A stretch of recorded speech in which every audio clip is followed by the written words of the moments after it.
നിങ്ങളുടെ favourite shows ഇനി ഒരിക്കലും മിസ്സാവില്ല. ഇപ്പോൾ C5 കാണും നിങ്ങളുടെ ഫേവറേറ്റ് ഷോ തികച്ചും സൗജന്യമായി. അമ്മ കുറച്ച് സമയം കൂടെ ഒന്ന് ക്ഷമിക്ക്. ഞാൻ ഇവിടുത്തെ പോലീസ് ഡിപ്പാർട്ട്മെന്റിനെ മുഴുവൻ ഈ നരഹത്യ നടത്തിയ ഘാതകന്മാരെ അന്വേഷിച്ച് കണ്ടെത്താൻ നിയോഗിച്ചിരിക്കുക. താമസിയാതെ അറിയാൻ പറ്റും ആരാണ് കുറ്റകൃത്യങ്ങളുടെ പിറകിലെന്ന്. അതാരായാലും സാർ അവരെ പിടിച്ച് ഞങ്ങൾക്ക് മുൻപിൽ തന്നെ കൊണ്ടുവരണം. തൃപ്പങ്ങോട്ട് കുടുംബത്തിന്റെ അന്നവും വസ്ത്രവും ഒരുപാട് കിട്ടിയിട്ടുള്ളവരാ ഞങ്ങള്. അതെ, ഞങ്ങൾ കൊടുത്തുള്ള അവർക്കുള്ള ശിക്ഷ പിടിച്ച് നാട്ടുകൂട്ടത്തിന്റെ മുന്നിലിട്ടാൽ മതി. പിച്ചി ചീന്തും അവരെ ഞങ്ങൾ.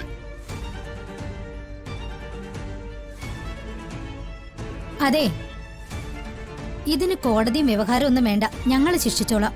എന്നാലേ ഞങ്ങൾക്ക് തൃപ്തി വരൂ.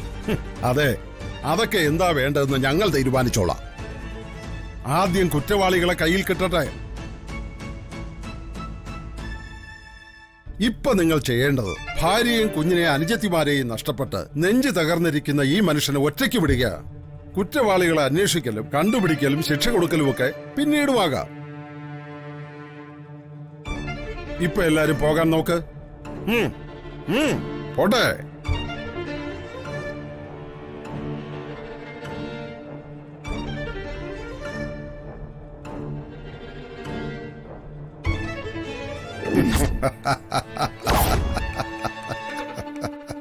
അഭിനയം സൂപ്പർ. ഞാൻ പോലും സംശയിച്ചു ഭാര്യയുടെ ദുരന്തത്തിൽ ദുഃഖിച്ച് കോട്ടയ്ക്കൽ മേഘനാഥന്റെ ചങ്ക് പൊട്ടിപ്പോകുമോ എന്ന്. ചങ്ക് പൊട്ടിപ്പോകുന്ന സങ്കടം ഉണ്ടെന്നുള്ളത് സത്യമാ. അത് താൻ മരിച്ച് പടമായി പോയ തൃപ്പങ്ങോട്ട് സുഭദ്രയെ അവളുടെ അനിയത്തിമാരെ ഓർത്തിട്ടല്ല, എന്റെ രക്തത്തിലും രക്തമായ ഓമന കുഞ്ഞിനെ ഓർത്തിട്ടാ. അതെ, എന്നാലും ചത്ത് തൊലയും മുൻപ് ഇങ്ങനെ ഒരു കൊലച്ചതി ഇവള് ചെയ്യുമെന്ന് പ്രതീക്ഷിച്ചില്ല. ചാകുന്നെങ്കിൽ അവൾക്ക് ഇവിടെ കിടന്ന് ചത്താ പോരായിരുന്നോ?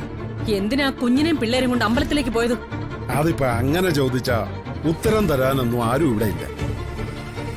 എന്റെ അഭിപ്രായത്തിൽ ആ അധ്യായം ഇന്നലെ അവസാനിച്ചു.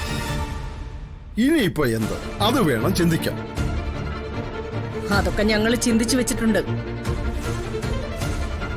അതിന് അത്യാവശ്യം വേണ്ടത് ഓടിപ്പോയ കുട്ടികളെ കണ്ടുപിടിക്കുക. സാർ ആദ്യം അത് ചെയ്യുക. അതാ ഞങ്ങൾക്കിപ്പൊ ചെയ്തു തരേണ്ട ഉപകാരം. അതിപ്പോ അന്വേഷിക്കാൻ ഞാൻ ആളെ അയച്ചിരിക്കല്ലേ. ആളയച്ചാ പോരാ. എന്റെ ഈ കേസിൽ സർക്കിൾ ഇൻസ്പെക്ടർ മുകുന്ദൻ ഉണ്ണി നേരിട്ട് തന്നെ പോയാലേ പറ്റൂ. അതിനുള്ള പ്രതിഫലം വേണ്ട രീതിയിൽ വേണ്ട സമയത്ത് തന്നെ ഞാൻ തന്നിരിക്കും. അല്ല, ഈ പ്രതിഫലമൊന്നും ഞാനിതുവരെ. മുകുന്ദൻ ഉണ്ണി സാറേ, മേഘനാഥന് സൗജന്യമൊന്നും വേണ്ട. വേണ്ടത് ഏൽപ്പിക്കുന്ന പണി പൂർത്തിയാക്കി കിട്ടില്ല. നിങ്ങളെ ഞാൻ ഏൽപ്പിക്കുന്ന പണിക്ക് സർക്കാർ തരുന്ന 200-300 ചെമ്പുതുട്ടല്ല സമ്മാനം. 1-2 തലമുറയ്ക്ക് ഇരുന്നുണ്ണാനുള്ള സമ്പത്താ. ചെല്ല്, കാര്യം നടത്തിയിട്ട് വാ. ഞങ്ങളിവിടെ നിങ്ങളെ മാത്രമാണ് പ്രതീക്ഷിക്കുന്നത്. നിരാശരാക്കരുത്. ഇല്ല, മുകുന്ദൻ ഉണ്ണിയുടെ വാക്കാ.